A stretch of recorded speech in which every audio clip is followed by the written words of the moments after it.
Hello and welcome to the Ending Body Burnout Show. We are your hosts, Chris and Philly, co-founders of a multi-award-winning functional medicine practice, serving busy people with energy, mood, and gut issues. While busyness, addictive doing, people-pleasing, and perfectionism might be the norm, it's not normal, and it's a major contributor to health issues. Our goal with this show is to give you a holistic root cause approach to healing your body so that you don't have to continue doctor or diet hopping or popping a gazillion supplements hoping something might stick. So get ready to heal your body, get your spark back, deeply connect with yourself, and step into the life of your dreams. Let's dive in.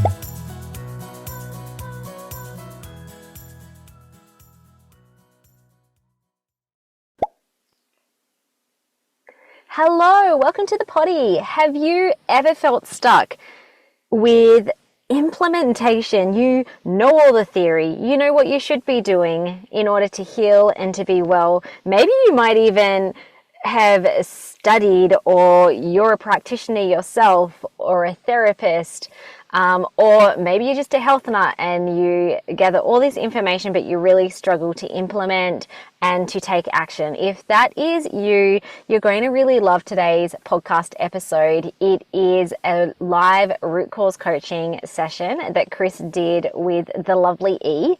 And essentially the podcast episode or the coaching session is all around overcoming these inner blocks around feeling stuck, taking action and moving forward and embracing authenticity. This root cause coaching session is a really pivotal piece in our Ending Body Burnout method. We work on both the physical body and also the metaphysical parts of us, the unconscious mind, the nervous system, the brain, the neural pathways, your unconscious core beliefs and patterns and programming and stuck trauma in the body. So when we work with our clients to really go deeper metaphysical root causes, today you're going to get an example or be a little fly on the wall for what that looks like when we're coaching a client inside our program. By the way, talking about the Ending Body Burnout Method program, the doors do open in Feb, so just a few weeks away. We are so excited. If you're not on the wait list and you are interested, head down to the show notes, jump on the wait list, and the benefit of doing that is that we have limited spaces. Our Ending Body Burnout Method program includes a lot of one-on-one support, regardless of whether you choose the semi-private or the private one-on-one option. So we can only take so many clients in so we can serve our people and not burn ourselves out. And also, when you're on the wait list, you get access to early bird bonuses if you join 48 hours before the doors open. So that is definitely worth doing. You get over $500 worth of early bird bonuses. So check out that in the show notes. And also, if you're curious, but you would love to learn a bit more about how we work with our clients, how we help them to end their body burnout, rewire the parts of them that are causing them to stay stuck or causing the health issues in the first place, you will love to come along to our free Rewire Your Brain to Heal Body Burnout 3-day live event. Now, we've held this, I think this will be the third or the fourth time we've held this free event. The reason we're putting it on again is because we have had over 3,000 people now register. We've had a lot of people attend, a lot of people watching the replays and getting great feedback around the many, if not big, transformations that people have even live on these free workshops. So it's a good way to go a bit deeper in your healing journey. Also experience what it's like to work with Chris and I inside our Ending Body Burnout method, and yeah, to essentially try before you buy. So if you would love to come along, check out the link in the show notes. We would love to see you there. It is happening in Feb on the 10th, 11th and 12th of February. Alrighty, let's get into today's episode.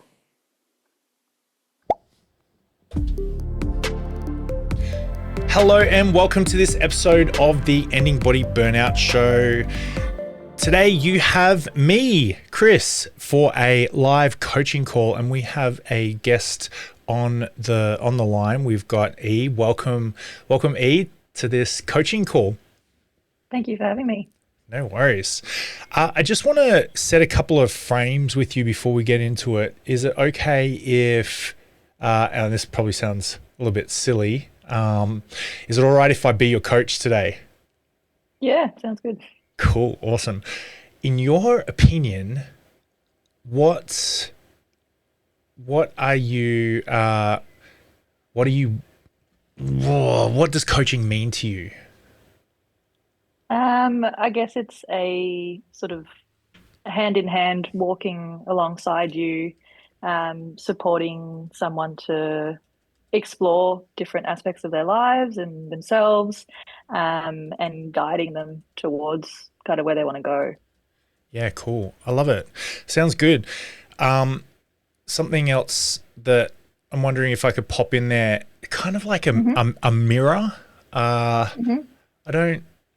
I don't think that it would be possible for me to support you if you weren't where you are, if you weren't able to see where you are, if you weren't able to accept that you are where you are and you're doing what you're doing, you've got what you've got.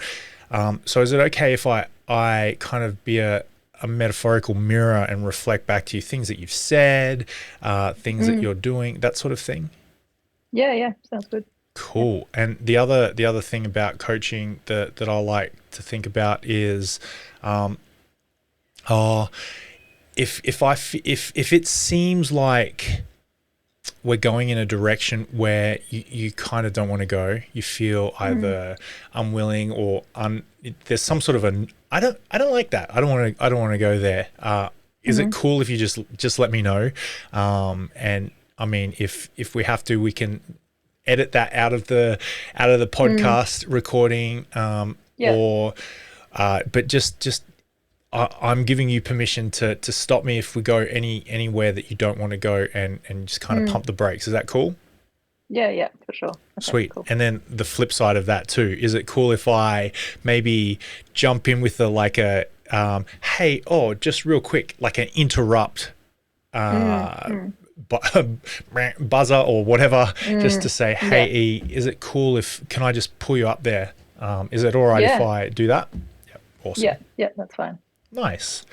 All right. And then the next frame that I want to kind of go into as part of coaching is, and you filled in a form. Thank you. What would you like to get out of today? I'm really curious to see like your method and coaching generally.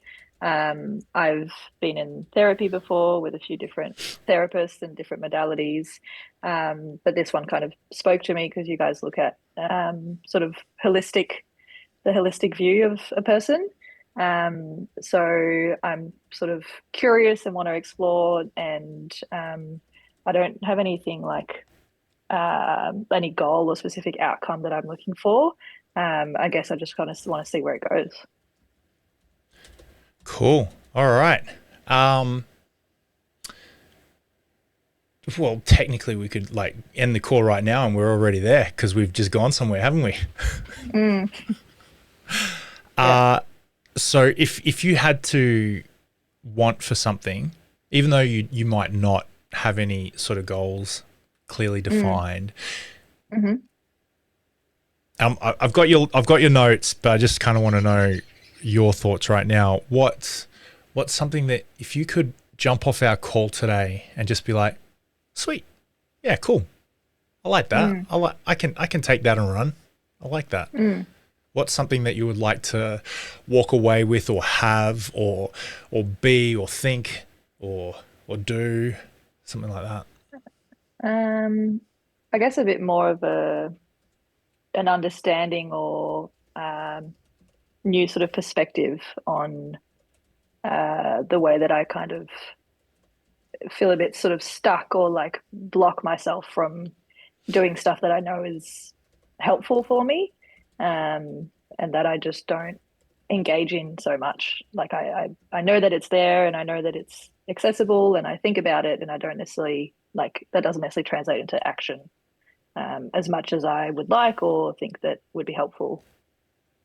Yeah, cool. as you're talking, you've probably got some sort of a movie about what you're talking about specifically in regards to that. I'm assuming.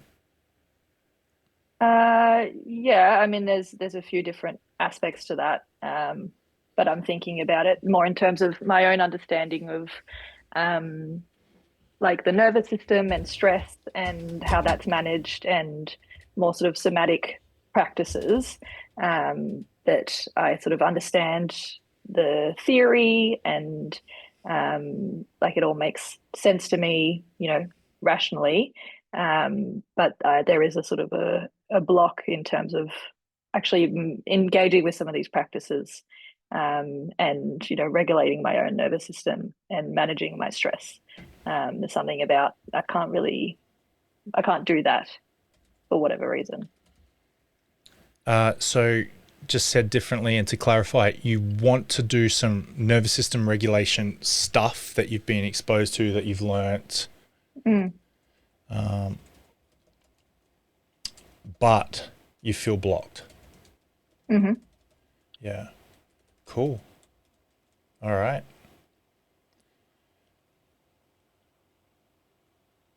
And so if we were to like excruciatingly painfully be more blunt and specific, like really maybe poke this one. Can you be more detailed around like what nervous system regulation stuff you want to do? But even though you feel like you're blocked, like what sort of stuff do you feel like specifically you want to do? I want to engage more with some of the somatic practices around breathing or stress release, or it's stuff that I'm learning a lot about, that there's lots of different things that are body based, that are really important and make a lot of sense for managing stress and emotions. But I don't really do them. I think about them more than I do them. Yeah. Okay. And then I'll come back to that one in a second. Mm-hmm. And you feel blocked. So part of you feels blocked. And we only do what we believe works. We always act with our best interest at mind, even though it might seem like a part of us is not. It's pulling us in a different direction. But so you feel blocked. So what's that all about? Can you speak with some intuition around like what that blockage is? I guess I feel more like stuck than blocked, like rather than having like something external that's in my way, that I'm not able to sort of move forward. It's maybe more of an internal block, if you want to call it that. Yeah. So you feel like something out there is blocking you. Is that what you said? No. Or something, So it's it rather is than internal. it being a block, it's more internal. It's more like feeling stuck rather than blocked. Yeah. Yeah. Cool. Okay.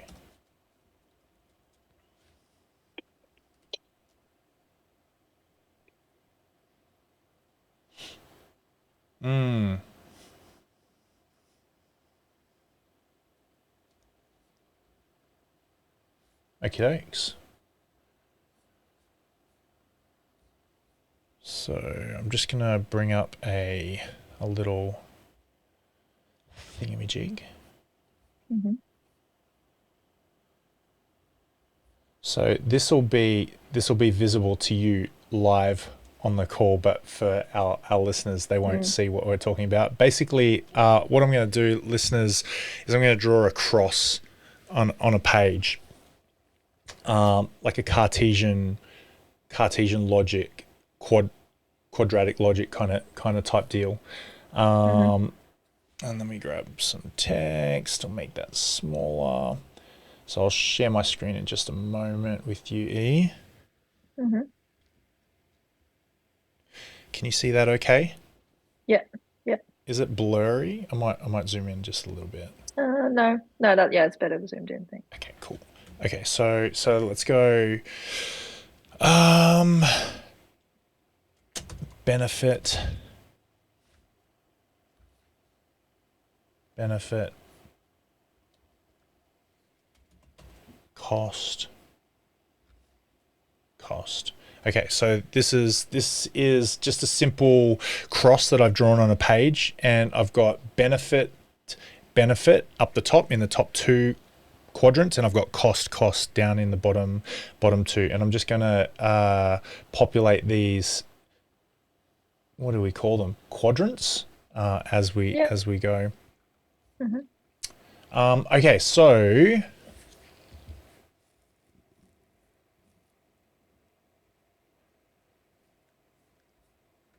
let's make the top left-hand one benefit of doing the somatic practices.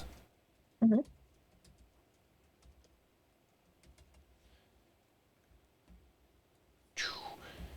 And we'll make the top right benefit of not doing the somatic practices.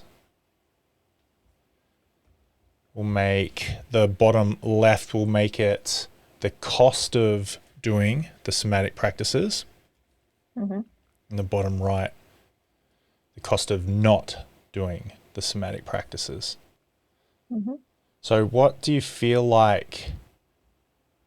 I mean, in your head, you've probably got some sort of benefit that you can think about. Like when it comes to doing these somatic practices, you can think, yeah, I really want to do it because for this reason. What are some of the reasons? It'll help me manage my stress. It'll help me process and regulate my emotions.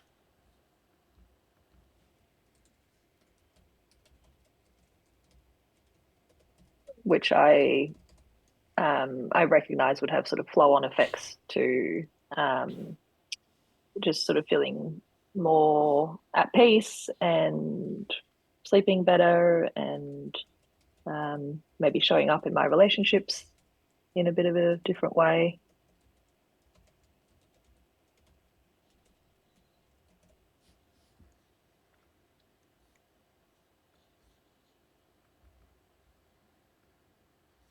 What else? I think it also would be beneficial from a professional standpoint because I support people with doing these practices and their mental health. So I think it would give me insight into what that is like to actually do it and engage with it.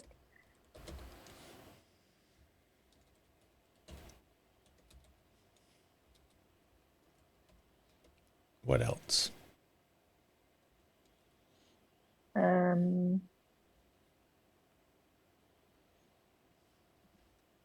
I think it would just be a good sort of addition to, I guess, tools in my toolbox for managing my well-being and building on that so that as I go through life and more challenges and things come up, that I feel a bit more like grounded and solid, and like I can sort of take on or what's the word? Be resilient to different things that might happen. Cool. What else?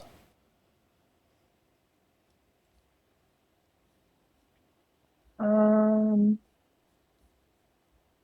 know if I can. Maybe it would like help me, yeah, like I said, sort of process emotions or past experiences in the way that, from my understanding, stress and trauma is, stored in, well, there's a big somatic bodily nervous system component to that. It's not just in the mind and the brain. So I think that these practices could over time be part of helping me process and let go of stuff.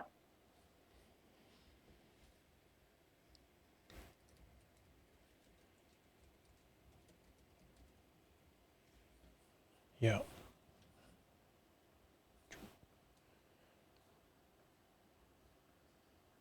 Cool. And what else? I don't know if I can think of anything else.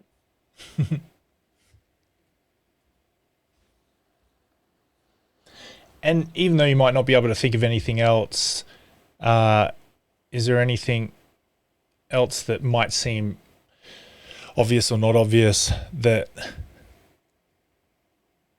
you know is a benefit to doing somatic practices? No, I feel like I've covered, pretty much covered all that with those different points. Yeah, cool. What about, I think these things would show up in a textbook. Manage stress, process, regulate emotions, at peace, sleep better, show up different in relationships.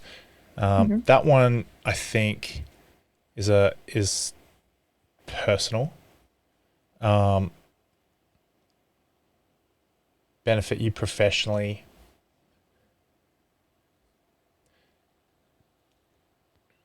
Out of that list, or there might be something else, is there anything that really stands out to you that, yeah, that would be something really significant for me? What's the most important thing, or the most meaningful reason or benefit?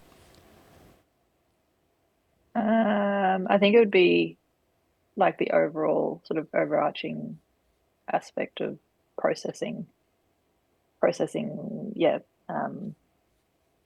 emotions, sensations, feelings, thoughts, rather than just thinking or like being self-aware, actually doing something with it and processing and metabolizing stuff.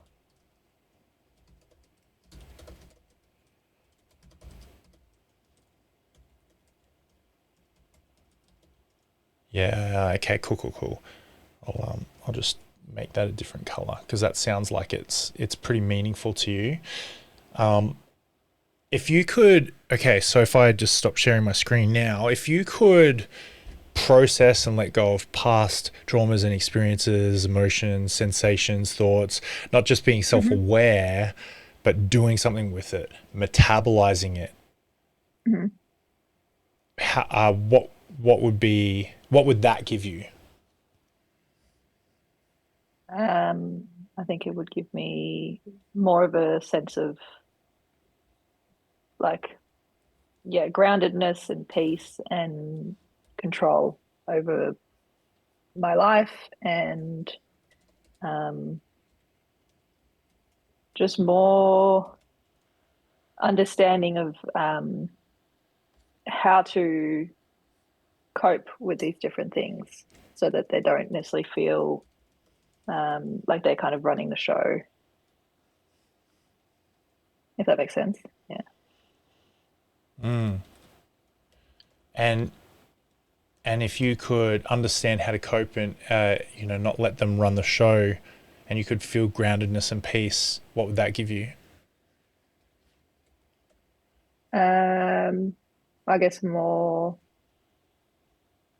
appreciation, or like being more present in life and being able to live the way that I want and engage with life in, yeah, just be more in it really and experience it, which is, yeah, something that I'm looking for.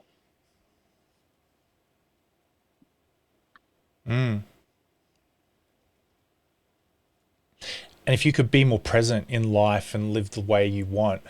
By the way, listeners, E smiled for the first time that I noticed when she said that. I don't know what that means. That might not mean anything, but I think that's interesting.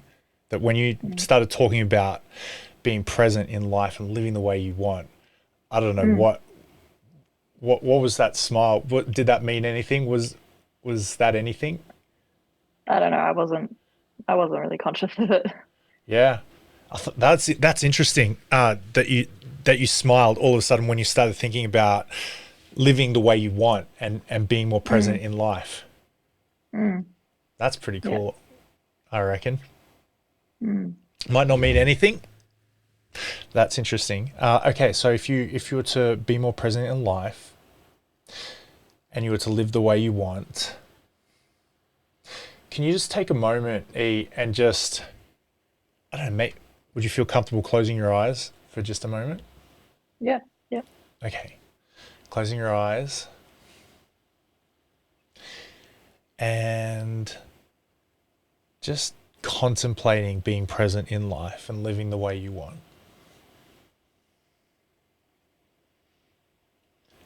And as I say some things, just allow this concept of being present and living the way you want, just fill your mind's eye and see what you see or don't see. Notice what you notice or don't notice. Hear what you hear, feel what you feel.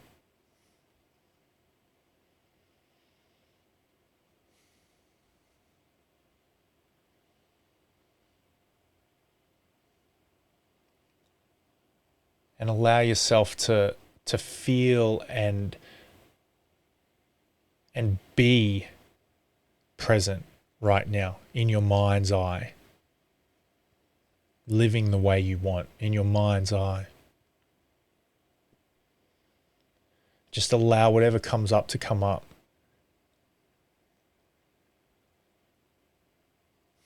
And in some way, shape or form, just expand that, build that, blow that up, turn up the volume, turn up the heat, turn up the intensity. Just really feel that you are living the way you want.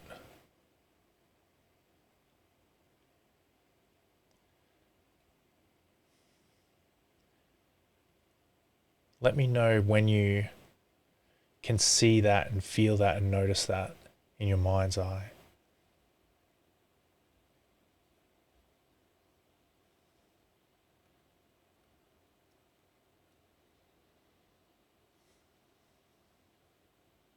I can see it and visualize it in my mind's eye.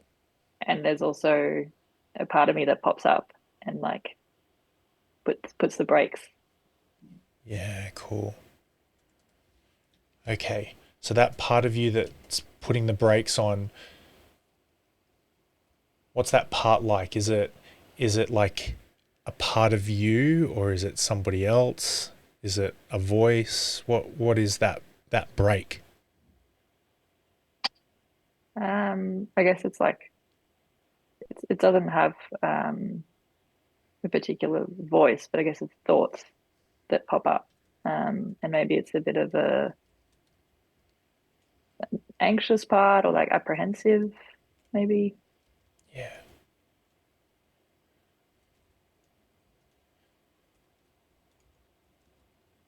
Okay. I want to speak to that anxious part, that part that's just popped up, more thoughts. Does that part have a name?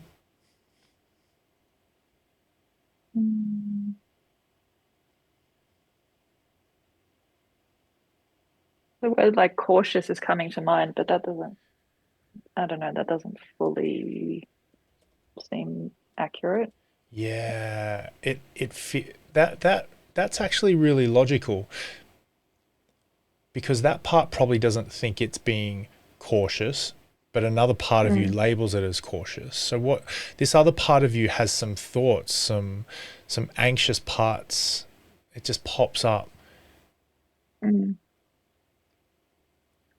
What would it call itself? Maybe like realistic, or realistic comes to mind. Realistic. Now, I'm sure there's another part of you that sees this realistic part and attaches some negativity to it. It's like, oh, there's that realistic part. It's actually more cautious. There's that cautious part, pumping the brakes.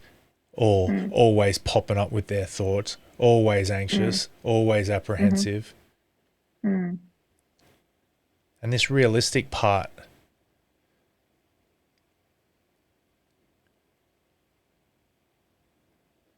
somehow, some way, it wants the best for you.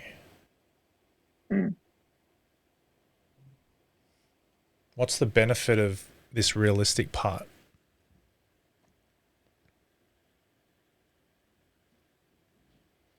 I think it's like a few things, but around like not overexerting yourself, or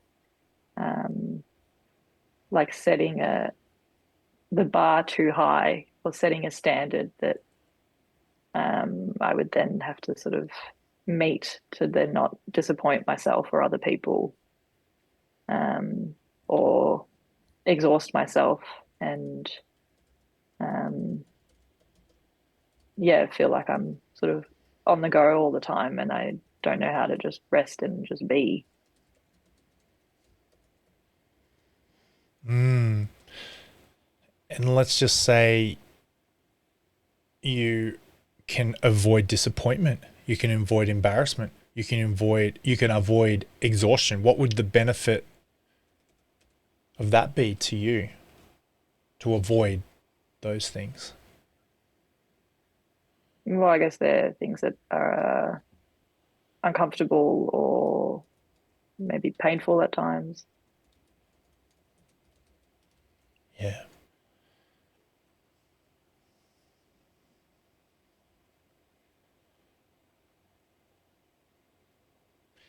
And this part, is it protecting you from that pain, that uncomfortableness, that embarrassment, that exhaustion? Yeah, I think so.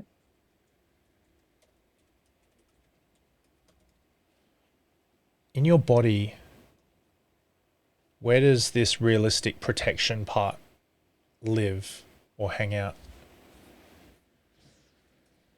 Probably my shoulders, my neck. Yeah.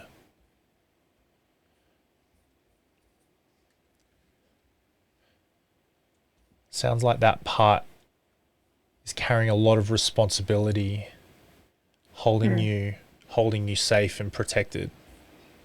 Mm.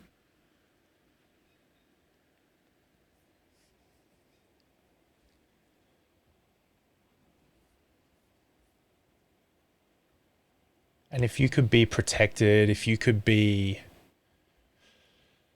prevented from going down paths of disappointment and exhaustion and pain, what would the benefit of that be?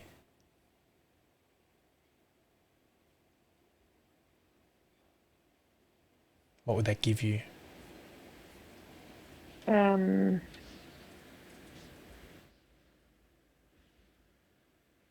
I don't know, like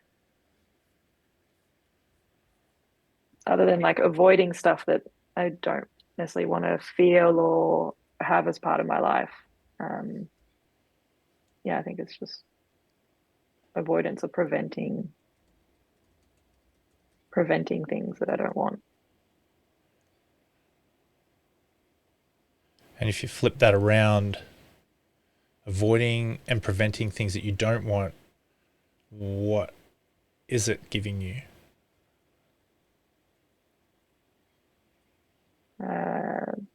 Like safety in a way.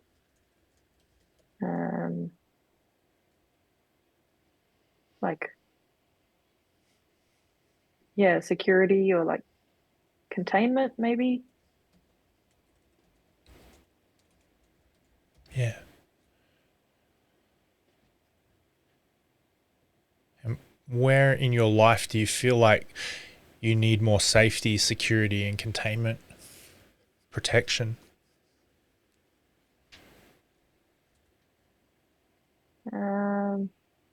Probably in relationships generally.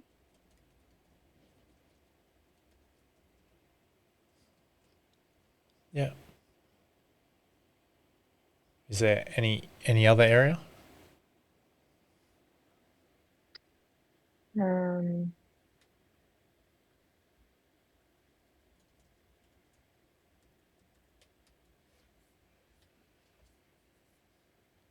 maybe from like I don't engage a lot with the news.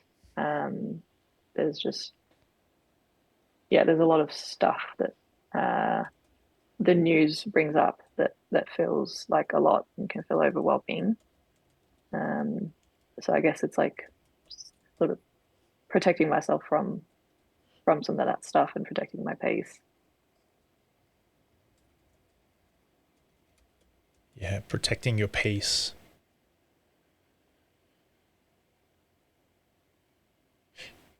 What's the correlation between safety, security, containment, relationships in general, protection, and peace?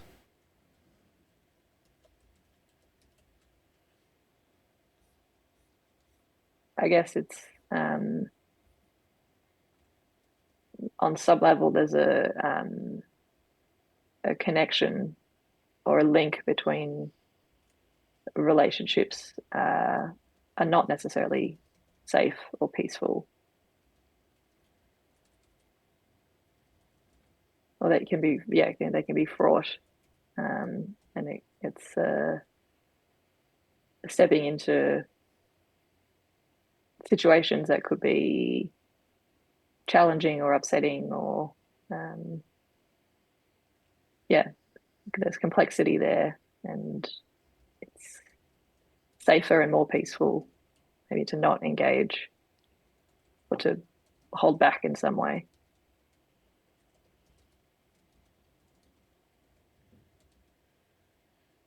Yeah.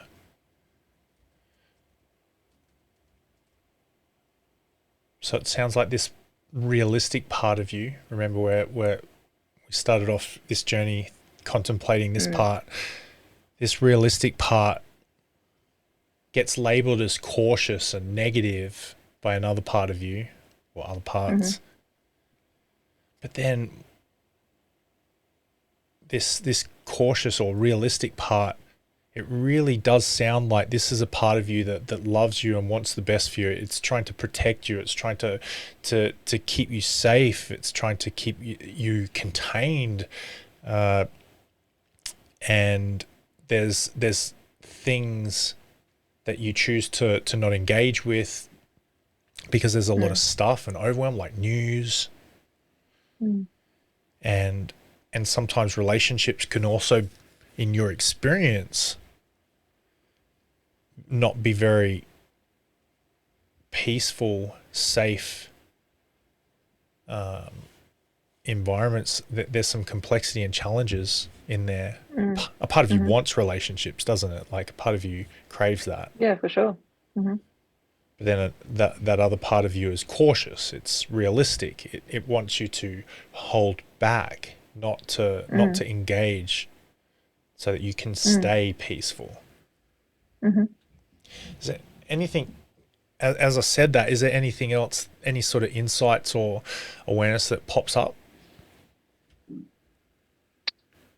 I guess just more aware that it is a part that's trying to help, and that I generally see it as negative, or describe it in more negative terms. Okay.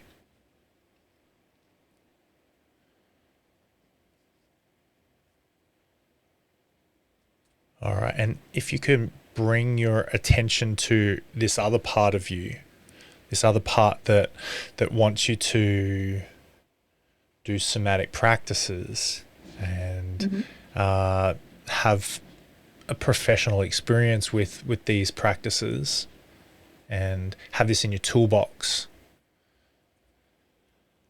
Is this a different part to this cautious, realistic part? Yeah, I think so. Yeah. What sort of part is this?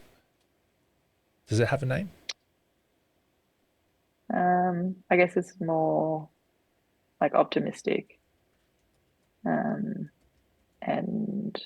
hopeful and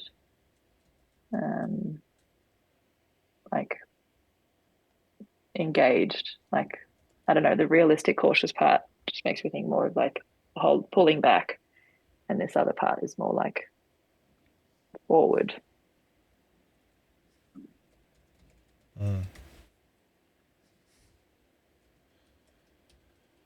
What would the realistic part call optimistic? So optimistic might call the realistic part cautious. It's kind of like a little, it's not a swear word, but it's not a very, it's a bit of a derogatory jeer. What would realistic part kind of say to this optimistic part, do you think?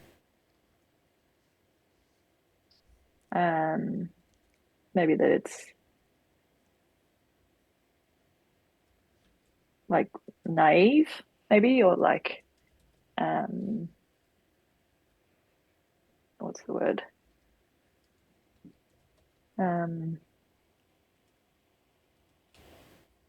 Yeah, naive.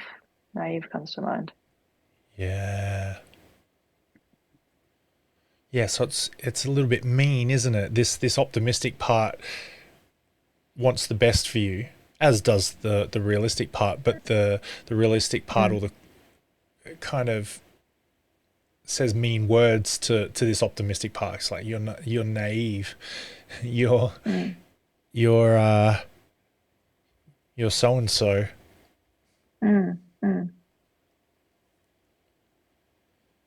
But this optimistic part feels hopeful. It feels engaged. It's not pulling back. It's moving forwards. It wants for things. Yeah. What does that allow you when you're hopeful and when you're engaged?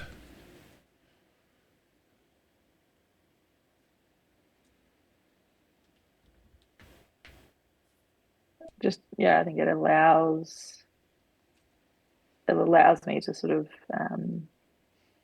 feel and think and act and embody what I want, or how I want to be, to get the most out of life.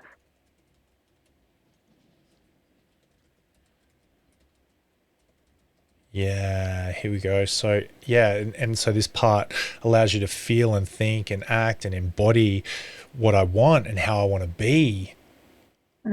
And the benefit of that, what do you get out of that is, well, I get the most out of life. And what's the benefit of getting the most out of life? Well, that, making the most of the limited time that you have, the one shot that you've got.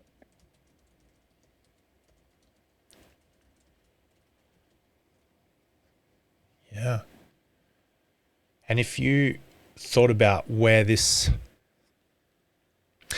part lives in your body, this, I want to get the most out of life. I've got one shot and there's a limited time. And I want to feel and think and embody and act how I want. I want to be intentional. You didn't say that. That was a Chris word. But I want to have what I want. Where does that part live in you? Or hang out? I think it's more like in my chest, or like my diaphragm, because sometimes there's a bit of like constriction at the top of my chest and near my throat. So this feels a bit more like lower down.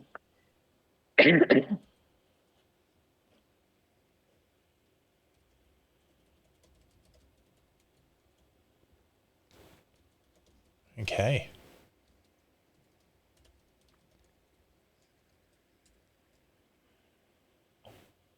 And we didn't do this for the other part, but if you were to put your hand just where you feel like this part, this optimistic part is, or usually is, like in your chest or diaphragm kind of area, and just imagine and see in your mind's eye this hope, this engagement, this feeling and thinking and acting authentically, intentionally, getting the most out of your life with this one shot, with this limited time.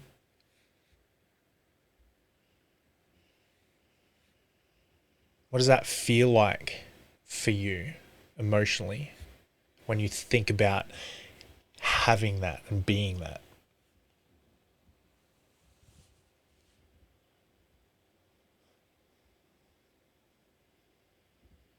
Feels like pleasant and um,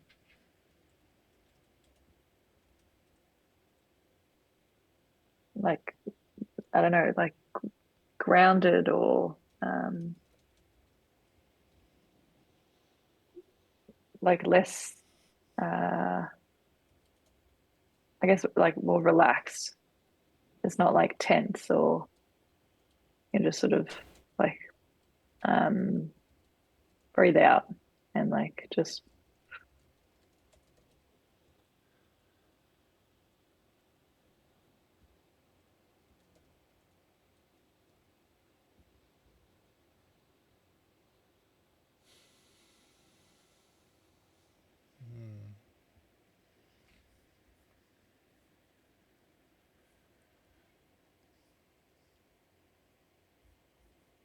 And if you could feel more pleasant, and if you could feel more grounded, less tense, more relaxed, you can breathe out.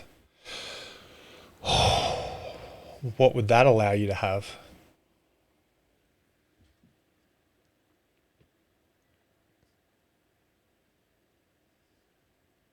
I guess more peace, or um,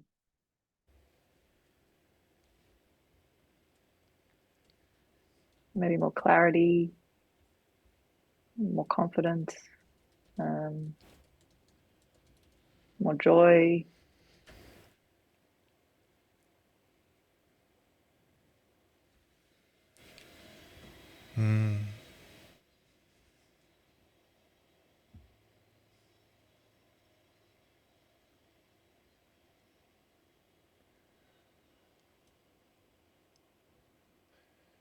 Notice that both the optimistic part and the realistic part, they actually both want you to have peace. The realistic Mm. part was really trying to protect that, and the optimistic part was trying to get that, wasn't Mm. it? Yeah. Mm. If you could have some sort of way of doing this, it might not make sense logically, but some sort of way that your chest and your shoulders, and did you say your neck as well? Mm. If your shoulders and your chest and your neck, if there could be some sort of movement or rubbing or patting or bracing or brushing or some sort of movement with your hand that could simulate these two just kind of moving around your body instead of staying stuck in their spots.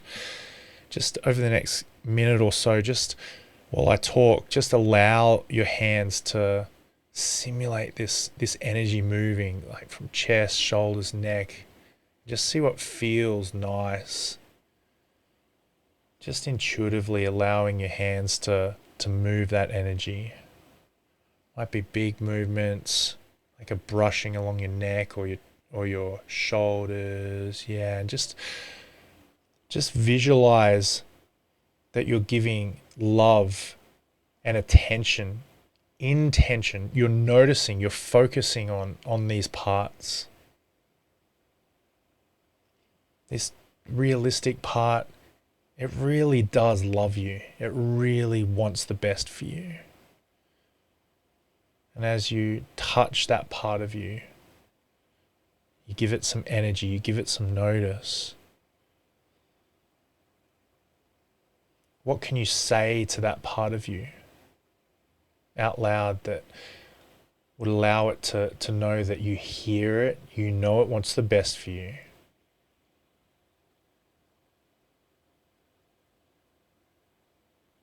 Or maybe like I see what you're trying to do, or I recognize your role.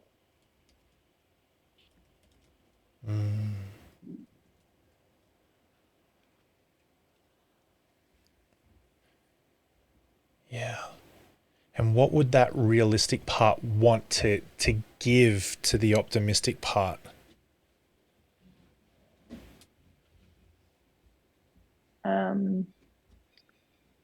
I guess like maybe um,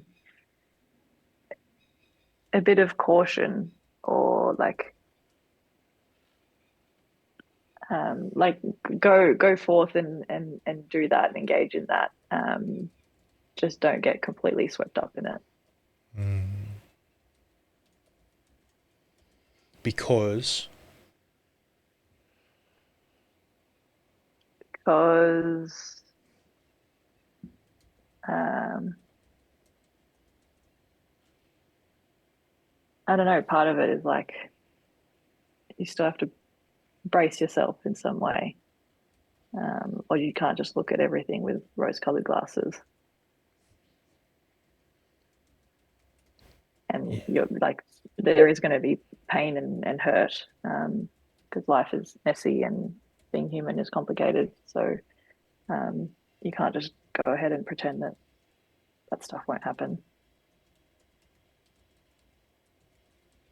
yeah. And now allow the optimistic part to bring some energy and attention and words to the realistic part. What would the optimistic part want to say or give the realistic part? And I guess probably saying like, I'm optimistic, I'm not deluded. Like I can keep that stuff in mind. Like it's not that black and white. Um, so I'll be mindful of that stuff in a way that helps me, um, like have gratitude and appreciation for things, not just take the stuff for granted, or um, yeah, just view everything in a sort of toxic positivity way. Beautiful. And if you could allow both the optimistic part of you that's not deluded, is it? No. Yeah. It wants to be mindful. It knows that life's not black and white. It can keep that in mind. It doesn't want to keep things or take things for granted. It doesn't want to have toxic positivity. And the other part, it can engage. It can immerse with stuff, with life, in relationships. It just has a degree of caution, a bit of caution. It, not everything is, life is messy. It's complicated. You can't pretend that things won't happen. Can't see everything through rose-colored glasses. But I think that both of these two parts can come together and form something beautiful and merge and have a peace, can't they? Mm. And if you were to allow that energy to move somewhere in your body that represents a merging or an integration of these two parts, where they can come together, optimistic and realistic, and allow them to come together with all the best attributes of each, so that they can both have the best of intentions for you. Where do you think this new part can live in your body?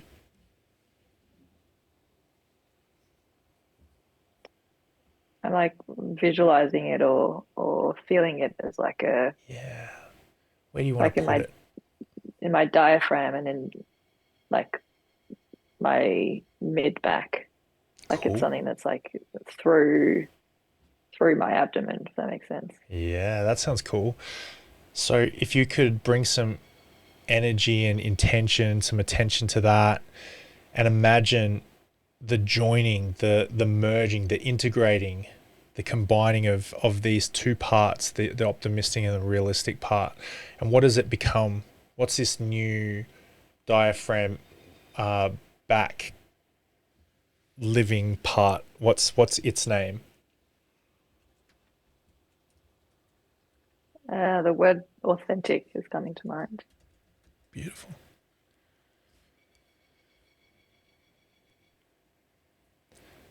And if you have a think about being authentic, there's a benefit to being authentic. Mm. What's the benefit of being authentic?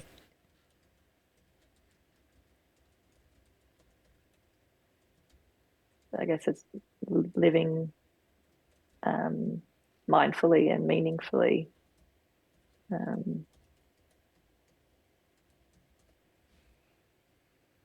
Experiencing the whole range of what life has to offer and what comes with being human. It's the full range of all of that, being connected and feeling all of that. Yeah. Beautiful. Does that sound like something that you want to embody and to embrace and have in your life?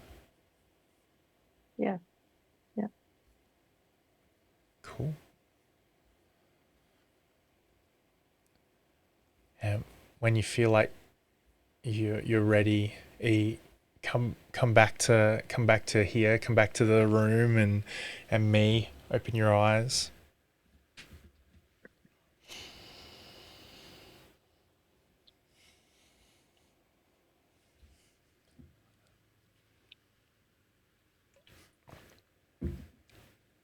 How was that? It was good. I'd done that kind of visualization or connecting with different parts in that way before, and I think I'm more able to kind of step into that and engage with that than I think I am. Yeah. It seemed that way to me. We started off looking at the benefit of doing somatic practices, and then we changed lanes to, there was clearly inner conflict going on. You had a part of you wanted this, but a part of you wanted that. That's exhausting. All conflict is exhausting. Every single conflict, whether it be a war where people shoot and hurt each other, or whether it be a conflict in a relationship and people hurt each other emotionally or physically, or parts of us that say mean things. Yeah. It's exhausting. Exhaust resources. You're in your notes, you wrote about how exhausted and fatigued you can get sometimes.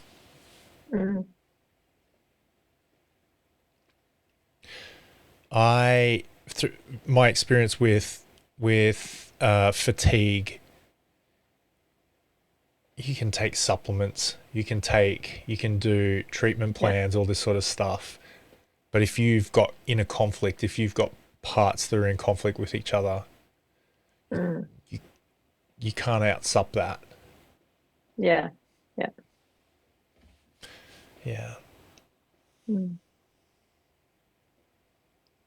So I think there's sometimes I give homework to my coaching clients. I could probably hand you a bit of homework of contemplation. We got through one quadrant in our Cartesian logic, there's and we found a conflict. So there is a benefit to doing somatic practices. Let me share my screen with you. My writing's really small now. So there's benefit of doing the somatic practices.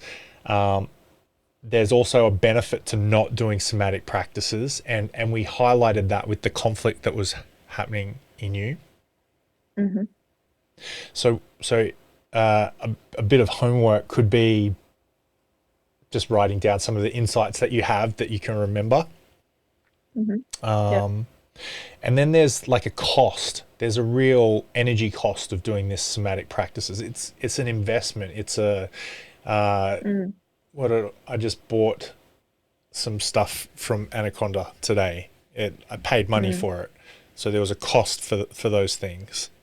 My wife would probably think that I didn't need to make that purchase. I think it would make more sense to do it, so I did, because she's at work and she couldn't stop me. And so there's a cost to doing some of these somatic practices. Part of you might think that it's a good idea, but another part of you might just be not on board with it. But then there's a cost to not doing these somatic practices. If you don't do them, it's going to cost you this. This is going to be the negative. Would you be up for doing a little bit of post session reflection and filling in some quadrants? Yeah, for sure. Yeah. Cool. After I press stop on the recording, I'll give you my email address and you can send me your insights if you like, and Sure. play email tennis a couple of times. Yeah, sounds good. Nice. Cool. So, do you have any questions or anything, any insights that you'd like to bring up? I think what you sort of summarized or said at the end of that that conflict is tiring. That kind of resonated. Yeah.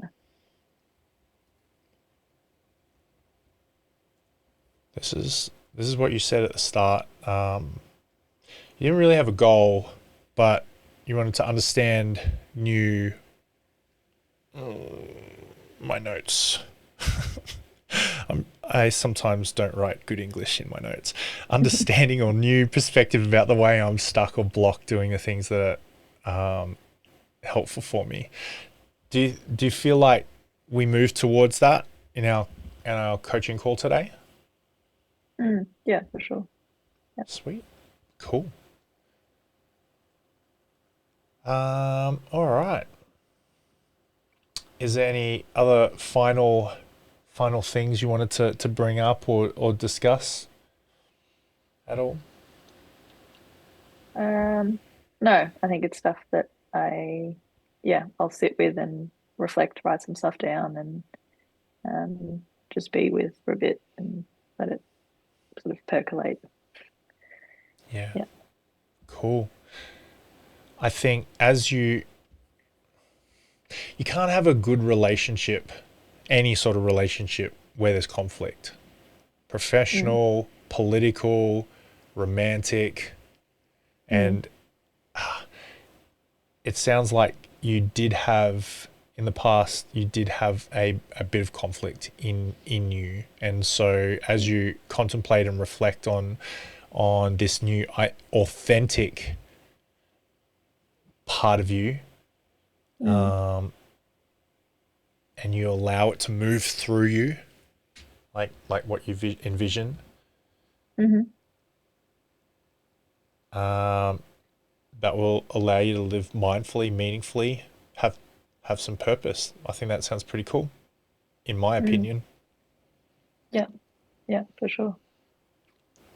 All right. Well, stay on the line. I'm just going to press end recording, and I wish everybody who's followed along with us the best day ever. Thank you so much for listening. Hope you have a great day, and catch you next time. Thank you so much for listening. We so appreciate you. If you'd like to give us extra smiles, drop us a review and spread the love by sharing this episode. You can also rate your own state of burnout and the root cause contributors by taking our Ending Body Burnout Assessment on our website.